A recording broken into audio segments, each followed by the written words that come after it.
very good evening, viewers. You are watching the Sunday edition of 6 Stories at 6 with me, Rakshita Mishra. Here's a quick roundup of all that's packed in for you in this show. Now, Nishikant Dubey of the BJP is in the eye of a storm over his controversial statement against the judiciary. Now, the BJP has distanced itself from the comment, but the Congress says that it's mere damage control. It demands action. Now, the All India Muslim Personal Law Board and the AIMIM Overseas Party have called for more protests across the country in the name of Waqf. Meanwhile, in Karnataka, the Hindus are being targeted. The sacred thread worn by Hindus, worn by Brahmins, the Janeu, the Yagnapavita, has been asked to remove. Not once, but at least 3 such incidents have been reported from Karnataka. We'll get you more on that. Also, the torrential rains in Ramban of Jammu and Kashmir have wreaked massive havoc. We get you a ground report from Kashmir viewers. And finally, the Vice President of the United States, J.D. Vance, and his wife, Usha Vance, are going to land in Delhi tomorrow. What's on the itinerary and what's on the agenda? We'll get you all of that. Let's start with our story number 1. That is Nishikant Dubey, the BJP MP, who has made this controversial statement accusing the Supreme Court of overstepping authority and potentially inciting religious tensions in India. Now, Dubey's remarks have come in response to court's observations on the Waqf Amendment Act. And in his statements now, Dubey has suggested that the Supreme Court's intervention in matters in connection with the Waqf Act is beyond its constitutional remit and could exacerbate the communal tensions in the country. Dubey further went on to say that if the judiciary continues to involve itself in legislative matters, it might render parliamentary processes redundant. He said that one should shut the parliament down. Viewers, take a listen in. उस parliament को आप dictate करेंगे? 5 जज bench की, जो मैं आपको बताऊं कि नज़ीर की एक जजमेंट है, 1942 की प्रिवी काउंसिल की जजमेंट है, उसमें यह कहा गया कि जहां कानून नहीं लिखा हुआ है उसके बारे में यदि प्रिवी काउंसिल या सुप्रीम कोर्ट कोई जजमेंट देती है तो बात समझ में आती है। यहाँ पूरा जजमेंट लिखा हुआ है कि राष्ट्रपति का क्या अधिकार है, उपराष्ट्रपति का क्या अधिकार है, प्रधानमंत्री का क्या अधिकार है, हमारे पार्लियामेंट का क्या अधिकार है, हमारे सुप्रीम कोर्ट का क्या अधिकार है, हाई कोर्ट का अधिकार है। जब सब कुछ लिखत पढ़त में है तो तुम नया कानून कैसे बना दिया? 3 महीना कहाँ से लेके आ गए कि राष्ट्रपति को 3 महीने के अंदर फैसला करना है? ये किस कानून में लिखा हुआ है? इसका मतलब ये है कि आप इस देश को एनार्की की तरफ ले जाना चाहते हो, और एनार्की जो है इस देश में बर्दाश्त नहीं होगी। जब नया कानून आएगा, जब नया पार्लियामेंट बैठेगा, इसके ऊपर विस्तृत चर्चा होगी। इस देश में धार्मिक युद्ध भड़काने के लिए केवल और केवल सुप्रीम कोर्ट जिम्मेवार है। सुप्रीम कोर्ट का एकमात्र उद्देश्य है, show me the face will show you the law. Supreme court अपनी सीमा से बाहर जा रहा है। सुप्रीम कोर्ट की सीमा ये है कि भारत का संविधान जिस कानून को बनाया उस कानून की उसको व्याख्या करनी है, और यदि वो व्याख्या नहीं कर सकती है और सब कुछ के लिए सुप्रीम कोर्ट जाना है तो इस संसद का कोई मतलब नहीं है, विधानसभा का कोई मतलब नहीं है, उसको बंद कर देना है। इस देश में जितने गृह युद्ध हो रहे हैं उसके जिम्मेवार केवल यहाँ के chief justice of India Sanjeev Khanna साहब हैं। That was the controversial statement, but you remember, viewers, he did not stop there. Mr. Dubey, in another statement that he has posted on social media platform X, on his social media handle, he has seemingly targeted the former Chief Election Commissioner, S.Y. Qureshi, as well. Now, read out the statement. The tweet, which is on your screens right now, reads, and I quote, "You were not an election commissioner, you were a Muslim commissioner." Unquote. That's the operative part that we're trying to highlight out there. Nishikant Dubey, the BJP MP, that there's another controversial statement, and of course Nishikant Dubey's controversial remarks has invited a severe backlash from the opposition members. While the BJP has carefully distanced itself from the comments, the opposition leaders have been quick to question the ruling party on why the MP has not been sacked yet. The Congress says that it is mere damage control and there should be action.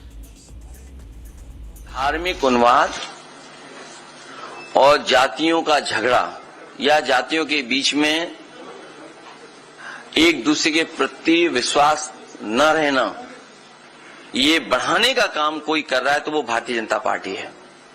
Bharatiya Janata party समय समय पर किस तरीके से divide and rule कर सकें, समाज में कैसे डिवीजन करें, कभी धर्म के नाम पे डिवाइड करना, कभी जाति के आधार पर डिवाइड करना, ये भारतीय जनता पार्टी के लोगों का बहुत ही वेल प्लान प्रोग्राम चलता है, उसके लिए फंड्स लगाते हैं ये लोग।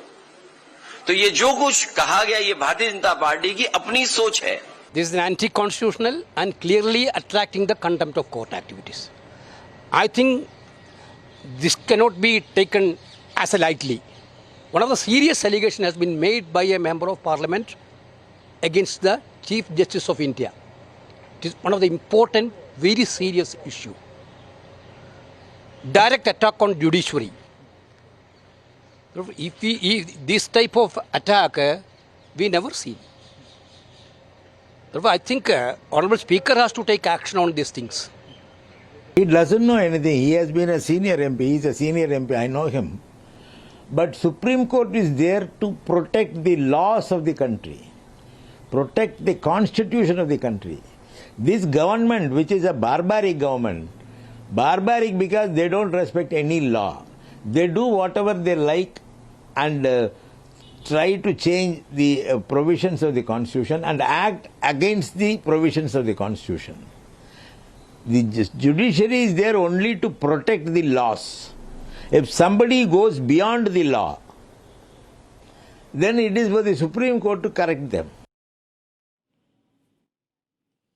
Now we quickly shift our focus to West Bengal, viewers. The Murshidabad district in West Bengal has become the epicenter of political unrest, violence. Clashes erupting during the anti-Waqf protest has led to fatalities and widespread destruction.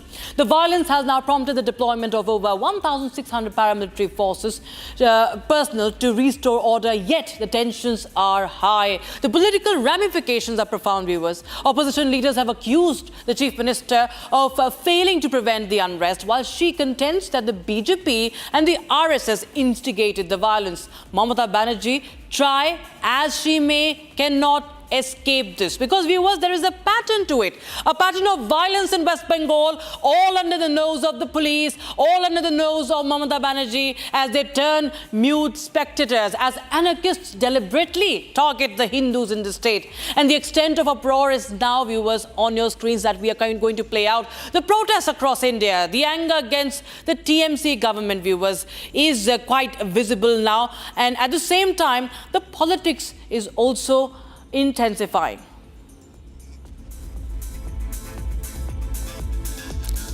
Viewers, we have the reaction coming in from several BJP leaders who have now strongly called for the centre's intervention and asked for president's rule to be imposed. And why is that so? Because they contend that as long as Chief Minister Mamata Banerjee is heading the state, little or nothing can be done to restore the livelihood of Hindu families. Listen in to Dilip Ghosh and Shubhendu Adhikari.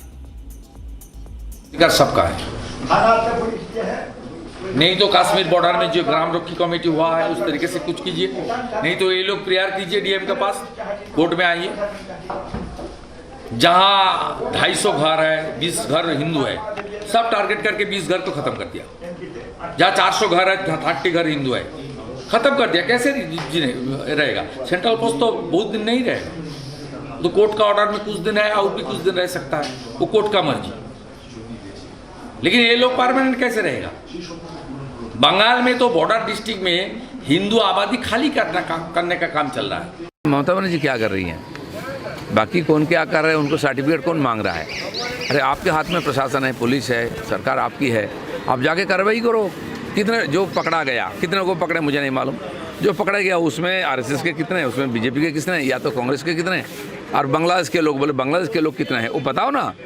कुछ नहीं है। उन्होंने, हमने देखा कि दंगा से पहले उनके नेता भीड़ के अंदर थे, लोगों को उकसा रहे थे, ये वीडियो आया है। अब उनको पहले पकड़ो, पूछताछ करो, नहीं तो कल एनआईए आएगी और वो छानबीन करेगा, सबको कॉलर पकड़ के अंदर करेगी और जिंदगी वहीं बीतेगा। Ladies and gentlemen, the question is, are the political parties really bothered about the Hindus who have been displaced, who have been forced to flee from their homes, who have been targeted, their properties have been looted? Do they care about the women who have been targeted? Because the responses that have been coming in from these opposition leaders also point to a clear shifting of blame. Take a look at these two responses that we are getting in, two reactions that we are getting in from the Indie bloc. Leaders accusing the BJP of inciting the violence in Murshidabad as the people continue to suffer. Not a word of condemnation of the violence and those rioters who have come in and looted those shops and attacked the women. Listen in, viewers. पश्चिम बंगाल में कार्रवाई हो रही है, जांच हो रही है।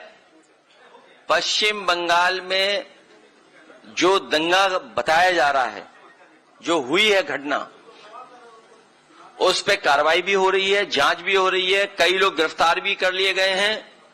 लेकिन इसके साथ साथ याद रखिएगा एक बात, ये दंगा कराने के पीछे अगर किसी का हाथ होता है तो हमेशा भाजपा ही होते हैं। वायलेंस इसलिए आया क्योंकि जो नफरत इनने मुसलमानों में पैदा करने की कोशिश की, हिंदू और मुसलमान, आपने देखा नहीं बुलडोजर कैसे चले, मस्जिदों को गिराया, स्कूलों को गिराया, मुसलमानों को घरों को गिराया। उनका कसूर क्या था? क्या कसूर था? क्या साबित कर सके? एक चीज साबित नहीं कर सके, जबकि सुप्रीम कोर्ट ने बैन कर दिया था कि आप बुलडोजर नहीं चला सकते। कैसे चलाए इनने? यानी इनके लिए कानून अलग है और मेरे लिए कानून अलग है। Have those responses, they are just fanning the fire. They are completely not wanting to control what is going on in the country. So this next story is quite relevant, viewers. It's not just about reporting the dissent against a law of the land. It's a grim reminder of how group of leaders in this country continue to provoke and call for street anarchy in the name of what they call protest, their right to protest. This is the continued agitation against the Waqf Amendment Act, viewers. The All India Muslim Personal Law Board has once again called for a nationwide movement against the law, calling it a conspiracy to undermine the Waqf properties. Now, I'm going to show you, viewers, how the protests have panned out up until now, viewers. You can see this is a map. The Muslim Personal Law Board has targeted already these cities: New Delhi, Patna in Bihar, Hyderabad and Mangaluru. We've also talked to these protesters and they do not know what they are in fact protesting about. And now the cities that are going to be targeted, they have a full plan. They have a full plan where they will be now holding protests, massive protests, lakhs of people joining in. That's what they're saying. New Delhi, Patna, Hyderabad and Mangaluru. Next, we are going to show you how the protests have been announced in cities like Lucknow in Uttar Pradesh, Ranchi in Jharkhand, Mumbai in Maharashtra, the maximum city, Kolkata in West Bengal. If the protests and the violence was not enough, there's more protests that have been now announced.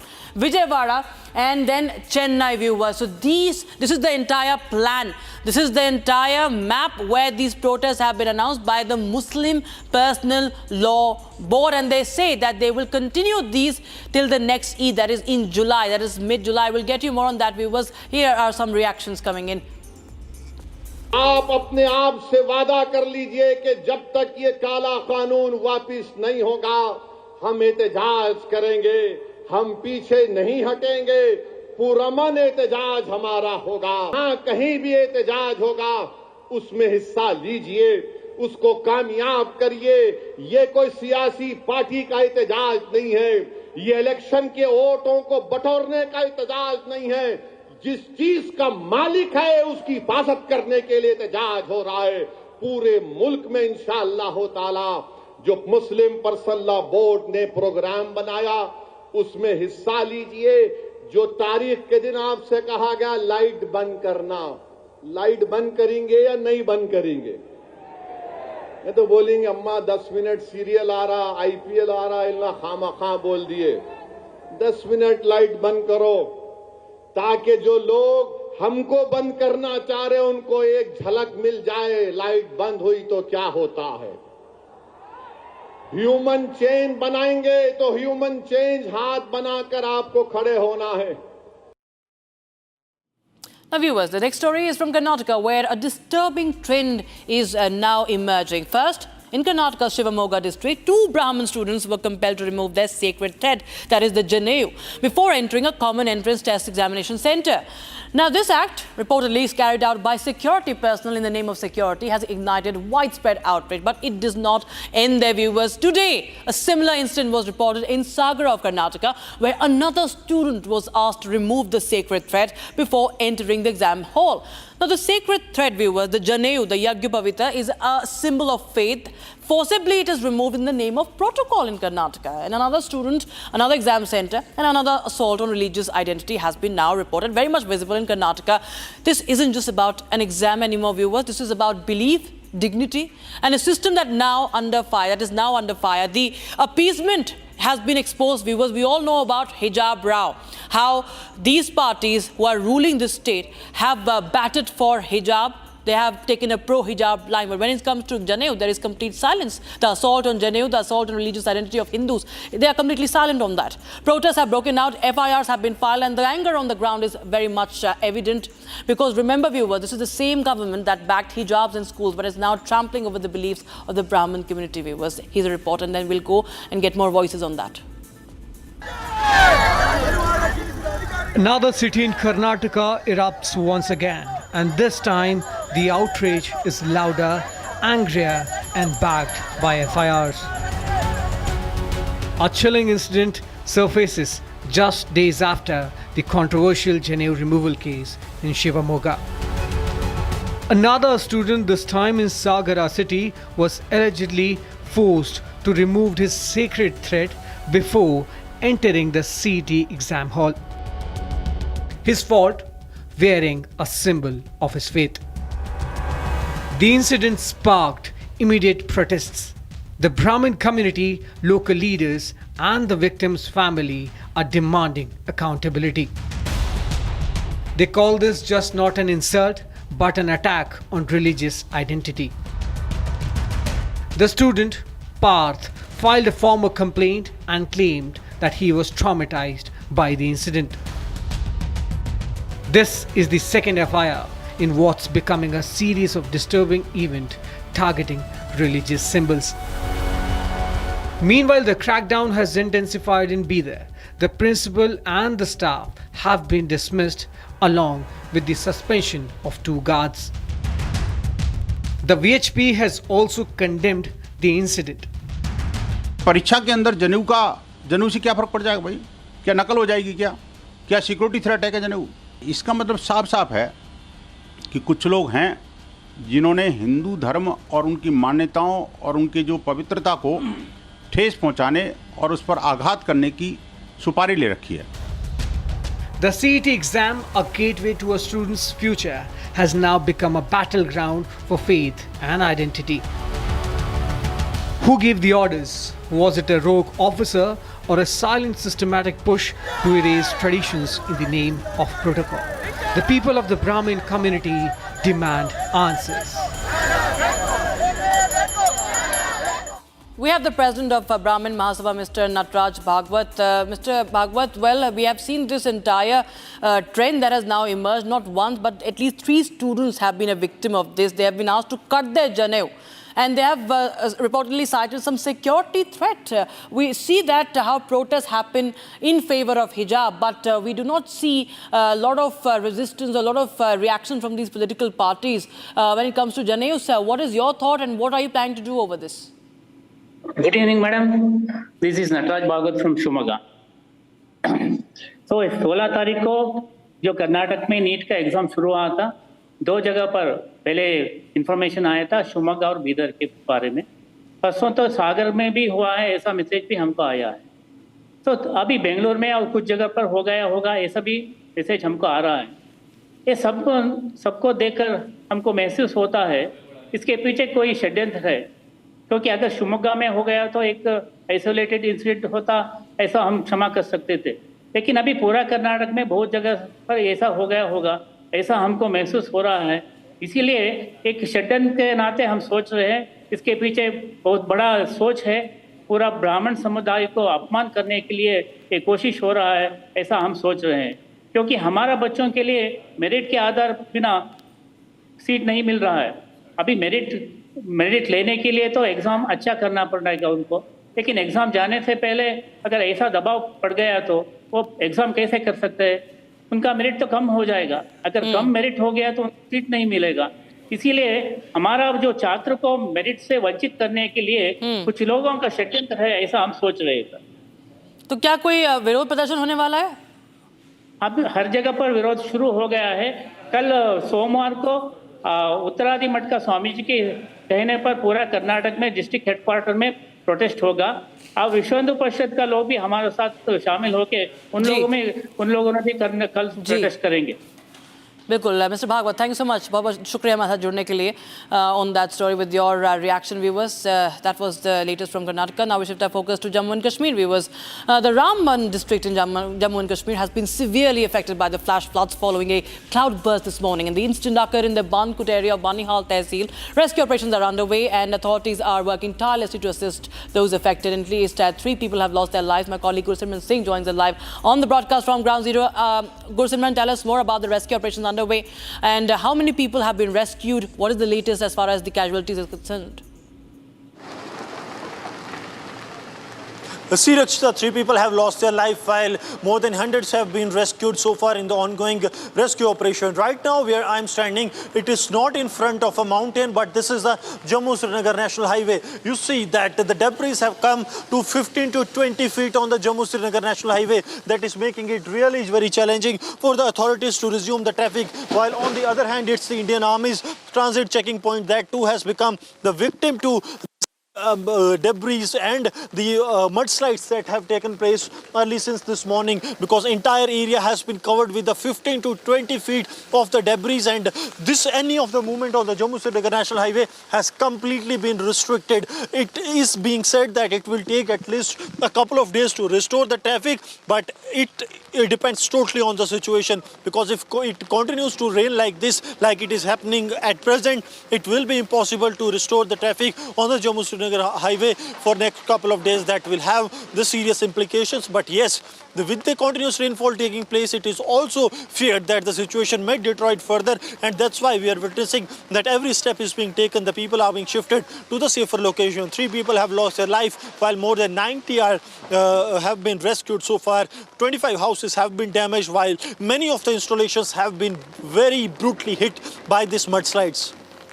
Thank you so much, Gursimran, for joining us with those details from Ground Zero. We shift our focus, viewers, to our final story of 6 Stories at 6.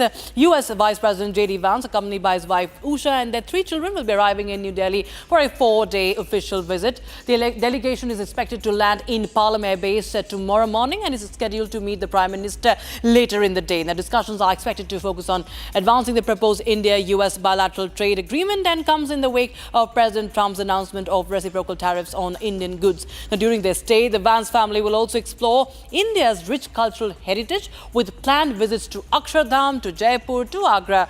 It also includes a tour of the iconic Amber Fort. All right, we have been joined by former diplomat Prabhu Dayal. Ambassador Dayal, thank you so much for joining us on Public TV, sir. We see one after the other, there are top leaders of the Trump administration visiting India. That's, of course, a very, very good sign as far as the bilateral ties are concerned. But this time, when J.D. Vance comes in, amidst the tariffs being in place, how do you see it, and what could be on the agenda? What should India push for here?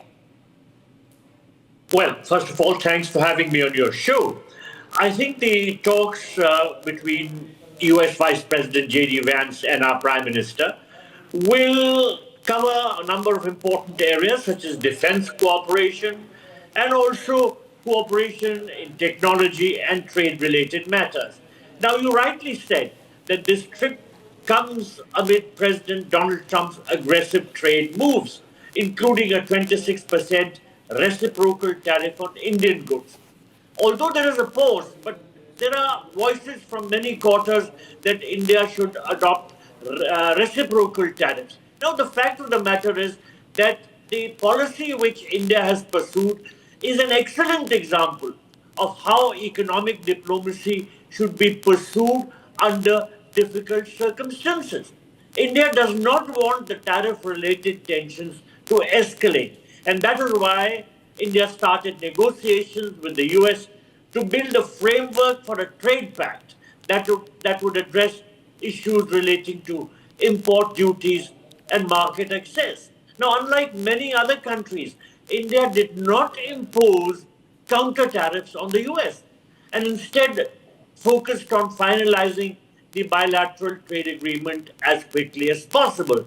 I may recall that India also tried to win over the Trump administration by slashing import duties on items such as Harley-Davidson bikes and bourbon whiskey. So, all said and done, the approach is to avoid the escalation of tensions and instead to work towards a bilateral trade agreement. Ambassador Dayal, thank you so much for joining us with your thoughts on this visit of the Vice President of the United States. Viewers, we'll keep a close eye on the developments tomorrow. But right now, that's all we could pack in this edition of 6 Stories at 6. We'll be right back with more breaking developments at 6:30 with me. Don't go anywhere. We'll be right back in a short while.